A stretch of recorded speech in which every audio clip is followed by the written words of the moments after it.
like to thank Mr. George for joining us today. Uh, Next, I'd like to introduce our mentor, Barrister Buki Ogunsaki. Once again, apologies for incorrect naming. Barrister Buki is a principal and head Satoshi at BBO Solicitors. She's an emerging tech lawyer, uh, primarily working with clients in emerging technology areas such as NFTs, Metaverse, crypto, AI, as well as cybersecurity and data privacy. She is highly sought after by her clients due to 17 plus years additional experience in strategy and project management. Buki is also currently a consultant with Interstellar Inc. in the Lagos Business School and volunteers as Director of Strategy at E4E. She is a smart contract research fellow and the Kleros Decentralized Justice Fellow. She is also a certified NFT expert from the Blockchain Council, a certified international privacy professional, a member of the Nigerian Bar Association, as well as uh, yes, as well as the International Association of Privacy Professionals. Um, uh, we'd like to thank Miss Buki for joining us today. And after I introduce our last mentor for the day, I'll give Miss Buki 20 minutes to make her presentation. Our last mentor for today is Mr. Ridwan Batmus. He is a tech lawyer, a multidisciplinary privacy professional, and CTO. His expertise extends across various specialized technology law domains, encompassing artificial intelligence, blockchain, cloud computing, and other cutting-edge technologies. Being a certified information privacy technologist with IAPP and an esteemed One Trust Fellow of Privacy Technology, Ridwan is at the forefront of translating privacy regulations into functional applications that handle users' data, which is a significant void he diligently fills. Additionally, his unique position in working across numerous complex projects bridges the gap between legal and technical teams, thereby harmonizing two distinct domains in this expansive technology landscape. Ridwan's ardor for the effective implementation of privacy and security best practices is evident in his active involvement in shaping industry standards set forth by eminent organizations such as the NIST, CSA, as well as the CIS. After introducing our mentors for today, we are honored to have such a distinguished group of professionals with us today. Now we will proceed with the presentations from our mentors. Each mentor will have approximately 20 minutes to present, and we will begin with Barrister Buki if she is available right now.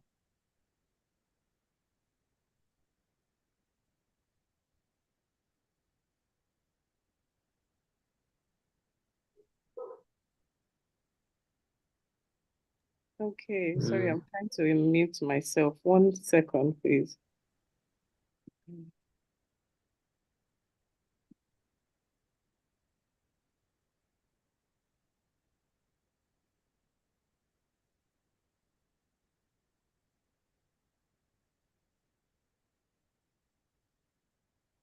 All right, I think I'm good to go. Good evening, everyone. I trust you can all hear me. Yes, we can. Thank you so much for having me here today. I wasn't even really sure if I was making a presentation, but it's good. What I'll do is just go through the slides that I previously went through and just take us through. So it's an honor to be here. Thank you so much to JIIPCC for having me here again. It's always a privilege to come and talk about what we are most passionate about, emerging technologies. And it's great to have you all here today. So I'm just going to go right ahead to try and share my slides. Yes, please.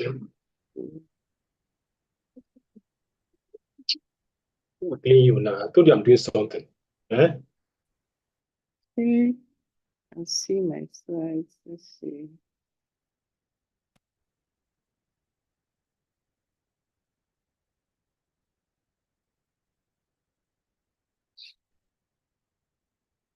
Okay.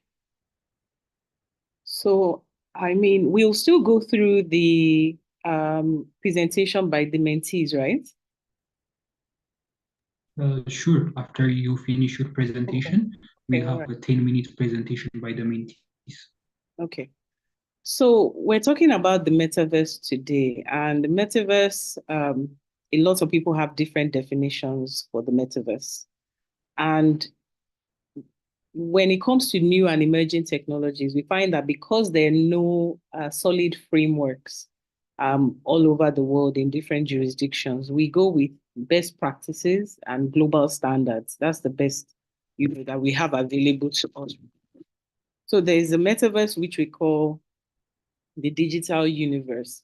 I like to call it the new social economy, because it creates this new, entirely different world that most of us are not used to. And of course, is using different technologies to achieve that. So it's a digital universe, it's a new social economy, it's a transformation from our regular screens to immersive technology, where you're using XR, which is VR, AR, or MR, which is a mixture of the two. And then you are interacting with these new currencies or digital assets. So we have assets that can be tokenized and available for individuals to interact with digital assets in the metaverse. And then, of course, the amalgamation of virtual and fiat currency, where you're able to earn in virtual currency and then convert to fiat, or you're able to, earn in fiat and convert it into virtual. So you can actually have both assets running concurrently at the same time or merged. So that's the first aspect of the metaverse. The next aspect is the um, layers of the technology. So here, some have it in 8 layers. I always say that with emerging technologies, a lot of the tech is actually stacked. So you have a lot of layering in emerging technologies. You have a lot of horizontal and vertical elements, as well as diagonal elements as well. So, but I like this one because it's called the 7 layers. There's another one that is called the 8 layers, but I mean, you can always read more about that.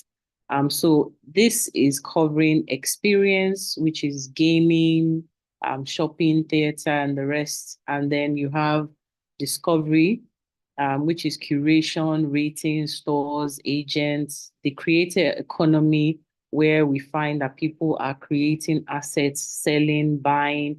There's a lot of commerce, which we call meta commerce. There are lots of design tools that are being used to create phygital assets as well as virtual assets.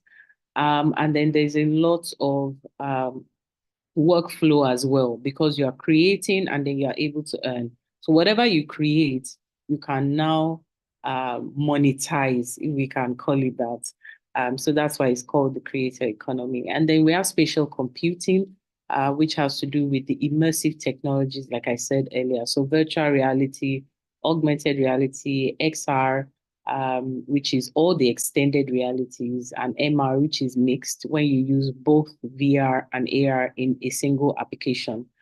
We also have 3D engines. They're the ones that are used to power the gaming technologies, a lot of UI, UX, and geospatial mapping as well. So that's the mapping of movements of the physical body in immersive environments. So that's spatial computing. And here also, we have a lot of the avatars that are created, in the metaverse, etc. And then you also have decentralization, and this is where the blockchain comes in, where the creation of digital assets and storing of those assets on the blockchain. There's edge computing, artificial intelligence. So we can see that it's a combination of a number of technologies, which is what makes the environment quite complex. And then there's human interface, which is, we're seeing the smart glasses, the wearables, we've seen the VR and AR headsets, the haptics, which is the one that you wear all over your body, which allows you to feel the impact of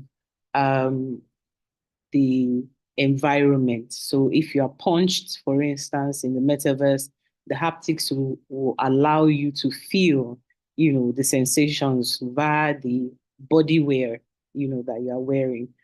So that's a lot of human interface as well. And then, of course, we have the infrastructure, because the infrastructure is the base. Without the infrastructure itself, people would not be able to experience the metaverse. So we have Wi-Fi, cloud, we have 5G, the GPUs, and etc. So it's quite a very large ecosystem. And then here, the Blockchain Council has the elements of the metaverse, which allows us to understand certain elements that thrive in the metaverse. So digital currency, gaming, we've talked about, I think I've covered almost all of this in the previous slide. Natural language processing, which is AI, gaming, social media, infrastructure, workplace, and the rest. So when it comes to this, we now see the interaction in the metaverse, where we're seeing ubiquitous computing. So there's cloud computing, where you're going to store all the data and the material that you have. There's edge computing. That's nowadays, there's so much data. In fact, we call it data overload. And so you have to have the proper systems in place to be able to store the data that you have in the metaverse, because millions and millions of people are interacting in the metaverse per second, per minute, and that data has to be stored somewhere. Then we go to communication and networking, which is talked about earlier, the 5G, 6G rollouts, etc. Then immersive and interactive experience, which is the AR, MR, VR, and XR. And then we come to security and privacy. So we're talking about how the technologies that data is used to be stored on the blockchain is immutable, is transparent, smart contracts, which means automation. So a lot of the transactions that are taking place in the metaverse are actually automated. And so the underlying technology for that is smart contracts. So we see that coding takes a lot of preeminence in the metaverse. And then, of course, NFTs, DeFi, and then we're talking about risk assessment, because when we see that there's a lot of data overload, there's a lot of interaction too. What then happens to the data, and how is it managed? And how is security managed in the metaverse? So these are crucial questions that we begin to ask when we're talking about the metaverse and all of this interaction that is going on. And then, of course, artificial intelligence. I think artificial intelligence, we know, is seeping through almost everything that we're part of. Every single industry is going to be impacted by the artificial intelligence. And as we go along, artificial intelligence is only going to become even more sophisticated. So we see big data, data analytics and all that, optimization of data, even with social media and digital media. In Web 2, we see a lot of that. You can now imagine the scale that we're talking about when it comes to Web 3. And then, of course, the digital twin. I think this one is my favorite. There's a lot of 3D modeling in construction, manufacturing industries, where people are creating twins of physical environments and creating the twin of that environment and replicating it in the metaverse. So there's a lot of simulation, there's a lot of mathematical modeling and things like that is going on in the metaverse. I just wanted to touch on some legal issues. I know that is already being covered in the presentation by the mentees, but I'll just touch on it just a little bit. So there are lots of metaverse issues, legal issues that arise. And the first, of course, will be trademarks and copyrights, because that's the one we were seeing most cases in other regions. Singapore, the UK, US, we're seeing a lot of cases in court on trademarks and copyrights as regards digital twinning or use of digital elements. The same for artificial intelligence. We're seeing a lot of cases with regards trademarks and copyrights. And so it's the protection of brands. How do you protect your brand where anybody can recreate so a similar item to your brand in the metaverse? Or who is guarding the metaverse when it comes to trademarks and copyrights and the like? And then the classes of goods as well. We're seeing that the existing classes of goods does not necessarily cover all the classes of goods in the metaverse. However, what most people are now doing is just to select the virtual anything that has the words virtual or electronic, they're now registering under. And then there's infringement. We're seeing a lot of cases on that as well. Unfortunately, it's not a long class, so I can't go into each and every one of these items. I'll just, touch on it just a little bit.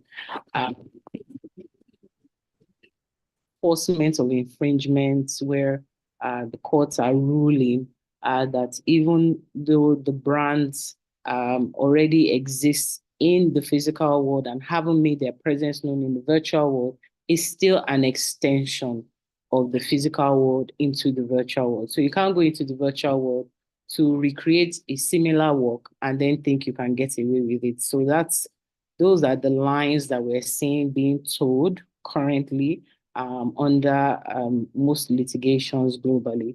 And then we're talking of data protection challenges as well. The responsibility of a data controller or data processor in the metaverse. What are their roles? Who is going to hold them accountable? Do the current regulations extend into the metaverse environment? And we're seeing that, yes, they do extend into the virtual environment as well. However, we're not seeing as much policing in the metaverse because there's a lack of resources. Even within the physical environment, we're not done implementing the data protection regulations. So it's a bit challenging for the metaverse. And then, of course, there's a lot of data being collected, a lot of sensitive data being collected, the VR headsets and the AR headsets and haptics bodywear.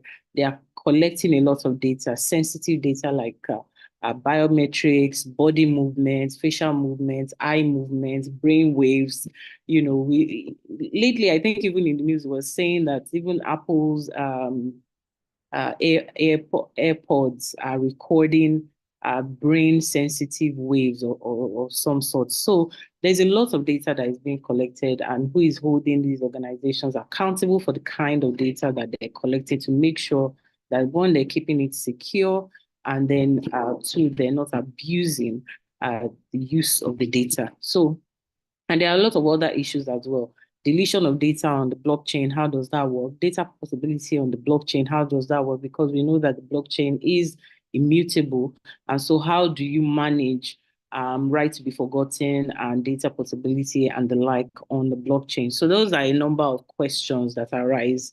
And then again, there's the importance of cybersecurity, because as far as human beings are interacting in the cyberspace, there needs to be we need to have more watchdogs for cybersecurity, and we need to hold organizations accountable to ensure that they're using the proper cybersecurity standards and measures and processes in the metaverse. So, because we see that there's a lot of identity theft, deep fakes.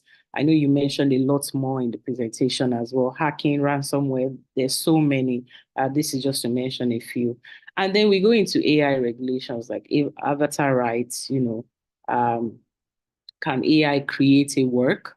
We've seen the EU AI Act step in to say that there needs to be a human in the middle. There needs to be a certain percentage of the work that is created by a human being for it to be able to be copyrightable. Okay, so these are some of the advancements and updates that we're seeing in the world. And then, of course, AI bots as well. We're seeing a number of those in the metaverse, and AI influencers. I have a colleague who, always updates me on their AI influencer in India, and she's beginning to, should I even call her it or she? I don't even know. She's beginning to make a lot of money with brands actually paying for the AI influencer to advertise their brands and model for their brands and things like that. And we're seeing that a lot of people are engaging with that. So it's really interesting to see what are the rights that kind of AI influencer will make when they're signing agreements. Is it the developer that is responsible for what the AI influencer does, or the company itself, or the AI influencer itself? So we're seeing a number of developments in the space. And then I always mention this part, the corporate versus public rights. The corporate organizations are there to make profits. And so when we talk about corporate versus public rights, who is there to protect the public users in the metaverse? Because ideally, it's the government that is supposed to protect public rights, or at least advocacy organizations and the rest. Do we have those advocacy organizations present in the metaverse? Do we have governments and regulatory agencies present in the metaverse? That is another question, to be discussed on another day. We're not seeing that. So obviously, the organizations are the ones that are creating the rules in the metaverse. How healthy that will be going into the future, I'm not so sure. And then we're looking at employment law as well, because there are a lot of people that are employing, just like I said, even the AI influencer is an example, but there are others that are even employing avatars, they're employing human beings. So there's a mixture of human workforce and virtual workforce. So as an organization that is going to the metaverse, you need to now consider that employment laws will not be covering just human workforce alone. You are now going to have to start considering your virtual workforce. So these are some of the issues that arise legally when we're talking about the metaverse. And of course, like I said, lack of regulations. We're still trying to battle the data privacy, cybersecurity, and artificial intelligence regulations. I'm not sure we've gotten around to the metaverse issues that arise yet, but they say eventually regulation will still catch up. It's just about the pace at which it is moving. So I think with this, I'll just round up here. I don't know how long I still have. I wasn't really looking at the time. Let me see. Yeah, so let me just round up so that we can have others, discuss their own presentations as well. So thank you so much. Thank you for the presentation. Actually, you had around 5 minutes. I'm not sure. Oh, okay. Okay. You had that much time, but we are not joined by other mentors. So we have presentations from our mentees, and if our mentees are present, please let me know and go into your presentation. We have a mentee representing the group to start the presentation. Yes, so please, we are currently on mentee's presentation. So please, the group presenter for the week, kindly share your slides and then start the presentation.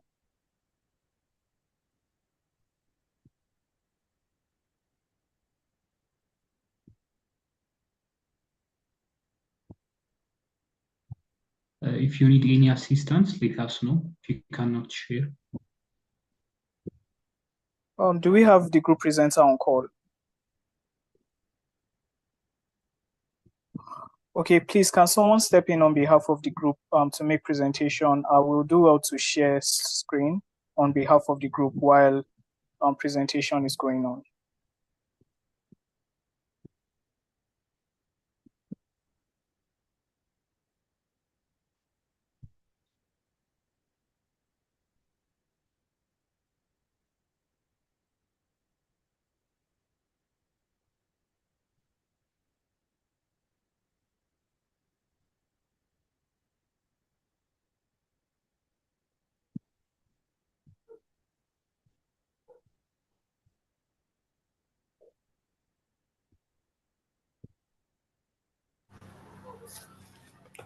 Good evening.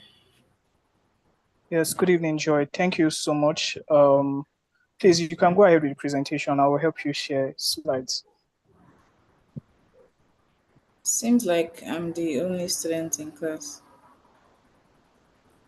I think I'm trying to look for the slides on my system. Sorry. no need to just carry on with the presentation while I help you share your slides. Okay, thank you.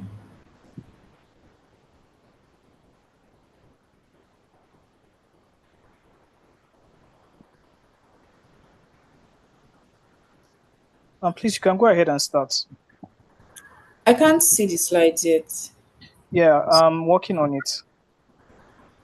Okay. Sorry.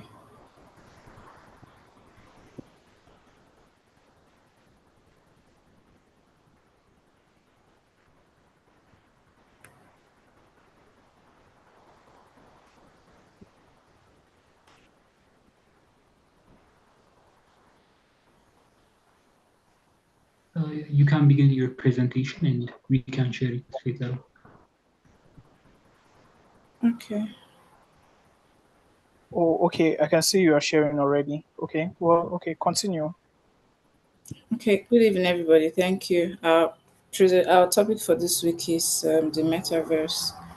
So, on our table of contents, we have the introduction, and afterwards, we'll be looking at intellectual property rights in the metaverse, privacy and data protection in the metaverse, virtual economy regulations, virtual identity and avatar rights, and then the conclusion.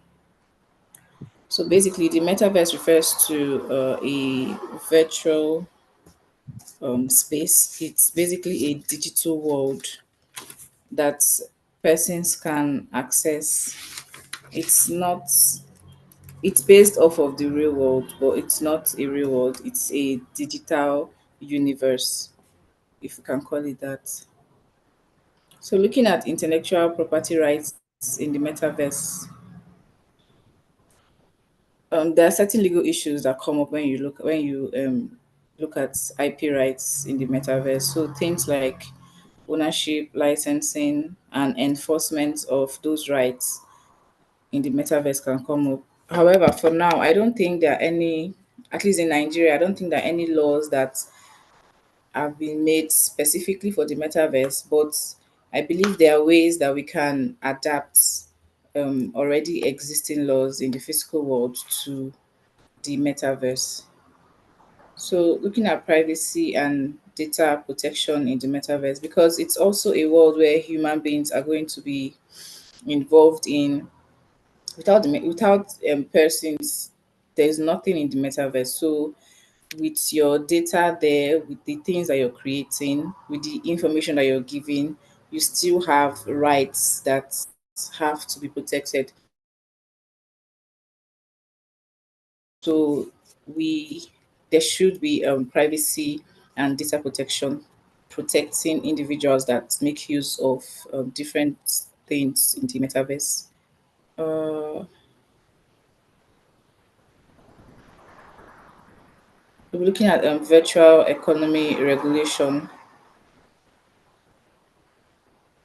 So, looking at the legal framework for virtual economies in the metaverse, and then looking at taxation, financial regulations, consumer protection, we'll be exploring how this can be affected in the metaverse.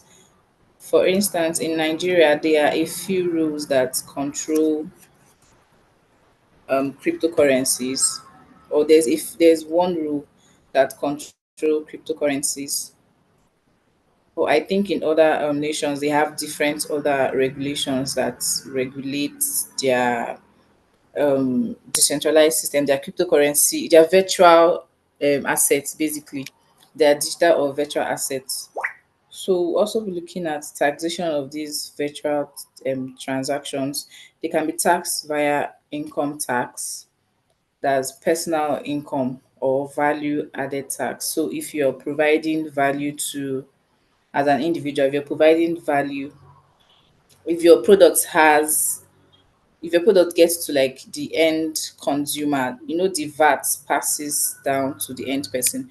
So VAT may be able to be applied to an individual that uses a product in the metaverse. Then for financial regulations, the regulation of financial transactions within the metaverse will require the AML and the CFT measures to ensure that virtual currencies are not used for illicit activities. So this is like a projection where rules can be made to tackle this aspect of finance in the metaverse. Then consumer protection. So we can adapt consumer protection laws with the metaverse in the metaverse, because their consumer protection laws are already regulate the physical world. You can see how that can be regulated in the metaverse. Virtual identity and avatar rights. Sorry, can you guys hear me? Yes, we can hear you. Okay, thank you. So we're looking at digital virtual identity and avatar rights. So, Ralph Kosa created a Declaration of the Rights of Avatars modeled on the Bill of Rights. He declared that avatars are the manifestation of actual people in an online medium, and their utterances, actions, thoughts, emotions should be considered to be as valid as the utterances, actions, thoughts, and emotions of people in any other forum, venue, location, or space. So the rights that an individual has can transcend into the metaverse. So when you create an avatar or an avatar that represents you, that avatar would also have the rights that you have in the real world. So in conclusion, the evolution of virtual economies and digital currencies within the metaverse necessitates a comprehensive review of existing legal frameworks in Nigeria. While some provisions may apply, there's a clear need for specific regulations addressing taxation, financial regulations, and consumer protection in virtual transactions. Policymakers must act proactively to ensure that the legal landscape keeps pace with technological advancement in the digital economy. So, just as the virtual economy is being regulated already, that can transcend into the metaverse, we can also policymakers can also look at how um, these regulations can be made concerning privacy and data protection in the metaverse, and also intellectual property rights in the metaverse also. So the question that the group has is one, whether the platform owners or the real world user creating such works through digital means, such as through an avatar or directly by creating a virtual good, would be the owner of such works. Secondly, how can metaverse assets be taxed? Thank you very much for this opportunity. Thank you, Joy, for the presentation. It was very swift, so thank you very much for that. Now our mentor will provide a feedback and further insights on the presentation that was made now. I will give the floor to you if you are with us. Yes, please can you put the question back on the screen so I can see it?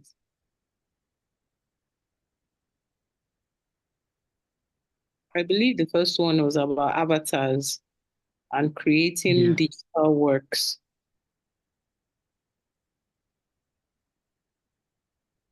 Yes, so whether the platform owners or the real world users creating such works through digital means, such as through an avatar or directly by creating a virtual good will be the owner of such work. So this is a couple of different categories. There's a category of creation of a virtual work by a user, and then that user posting that virtual work in the metaverse. So that's one category. There's another category of creation of virtual goods. The creation of virtual goods, that's tokenization. That's different from just creating, let's say, I used AI and AI software to create an image, or I used it to create the cover of my ebook, for instance. So that's it. They're quite different. One employs the process of tokenization on the blockchain, whereas the other is just a digital work that is created, like the cover of a book. So now, if you are using any artificial intelligence software to create the cover of a book, what the EU AI Act states, and even several other jurisdictions, the US, for instance, has also ruled that there has to be a certain percentage, a high percentage of the work that has been created by the human, as opposed to, um, the AI. So the case, I think, of Zaria, the book, cover. At first, she was given the copyright for the book, but then once they realized that the artificial intelligence was used to design the cover of the book, that was when the copyright was retracted. And that was because they did not find that there was enough influence and work by the human in the work. So that is the current status, that when you're using AI, at least your input into the work needs to be a high percentage. You need to be able to show that you were part and parcel of that creative process enough that it just wasn't generic work. And then when it comes to the creation of tokenized assets on the blockchain, like you're creating a virtual good, maybe an NFT, for instance, that also carries with it different rights. If you are the one that created your work completely, then obviously the copyright will remain with you. But if you took somebody else's work and then converted that work into an NFT, obviously that's infringement of copyright. And so that's why in the work that I do for NFTs and any tokenized assets that are being put on the blockchain or in the metaverse, we always make sure that if it's a collective group of people, we ensure that we've obtained proper signed releases from each of the parties that was involved in the creation of that process, and that the copyright issues are properly handled prior to putting it in the metaverse or on the blockchain. So that would be my answer. I know it's a couple of layers, but you have to kind of peel the onions to go where it's from. And then the second question, for how are metaverse assets taxed? They're simply taxed the same way as regular assets are taxed. The only challenge with the metaverse is the tracking of items and assets. So how do you track the assets? How do you marry the assets to the owner? Those are the issues that we're seeing in the metaverse. How do you ensure that people are declaring their assets? Because there are millions and millions of assets on the blockchain and in the metaverse. But how do you track, monitor to make sure that this person is appropriately taxed? And obviously, there is a gap in regulation. I know that Nigeria now, digital assets is under the Finance Act, so it's something that they're looking into. But how they're going to begin to implement that is another story, because we can have policies one, then regulations two, but then the implementation is completely different. So that implementation is what we're yet to see. But we are seeing that certain jurisdictions are able to track their users in the metaverse and then able to tax their assets. So for instance, in some regions, if you buy a land on the central land, you need to, at the point of selling it to somebody else, you need to declare your tax and things like that. So at the point of sale, they're able to track that, okay, this is the owner, you want to hand over to another person. And so therefore, this is the tax, capital gains tax on the property that you are about to sell. So for certain jurisdictions, we're seeing that. But again, the space is really new. Even though some parts of it is getting old, but it's still early days, at least with regards to regulations and tracking of some of these assets and happenings in the metaverse. So I hope that answers your question.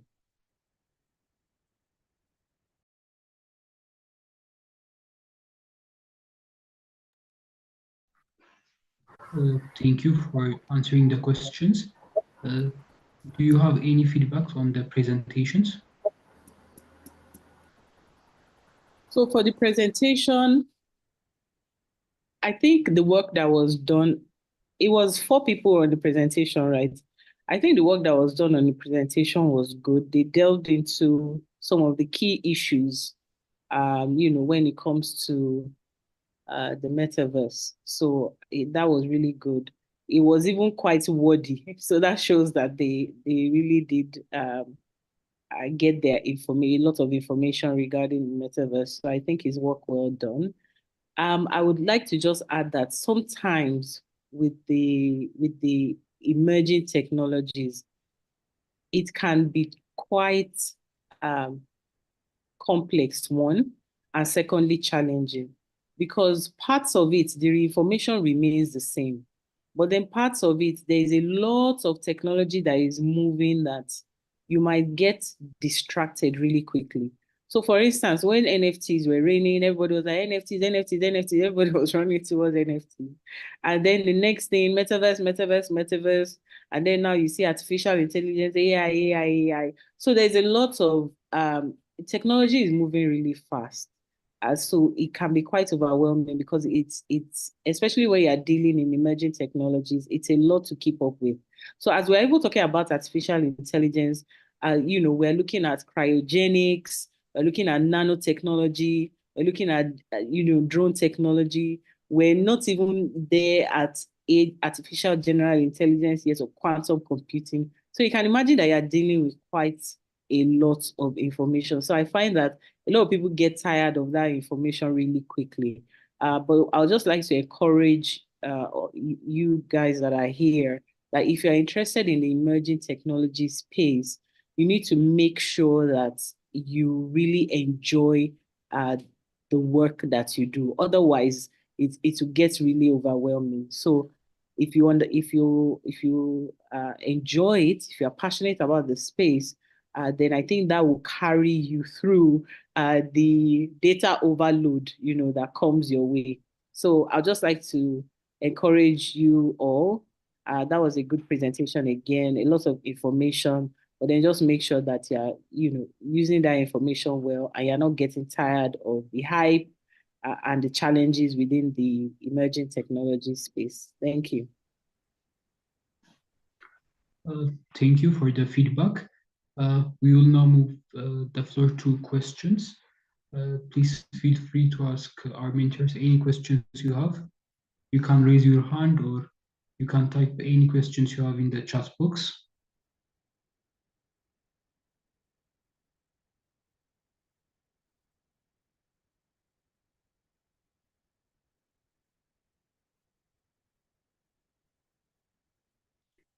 Okay.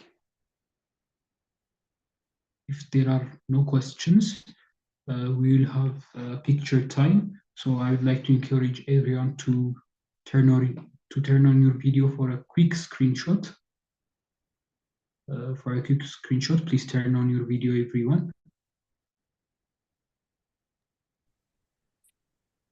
So please, if it's possible, we would like to take screenshots of for today's class. So please kindly, if you are in a place that is well lighted, kindly turn on your video so that we can take a quick screenshots, and then we'll be calling it a night on class. Thank you so much, Ms. Buki, for your presentation and also the feedback to the questions. Well done, Ma. Thank you very much. So please, can we have more people turn on their videos so that we can just quickly take a screenshots and call it a night?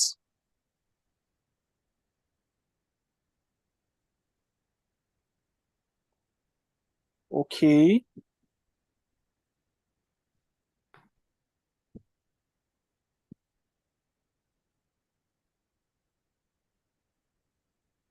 All right, so no groups, we are done. So please, you can kindly do what to end the class. Thank you very much. Thank you, Mr. Dennis. Do not forget to share what you have learned on your different social media platform, and also don't forget to tag your mentors. As we come to the end of our session, I would like to thank our mentor for her invaluable insights, and also our mentees, especially Ms. Joy, for her thoughtful presentation. This has been incredibly enriching session, and we look forward to seeing you in the next session. Thank you, and have a great night, I believe it is. Have a great night, or have a great day. Thank you. Good evening, everyone. Thank you. Thank you.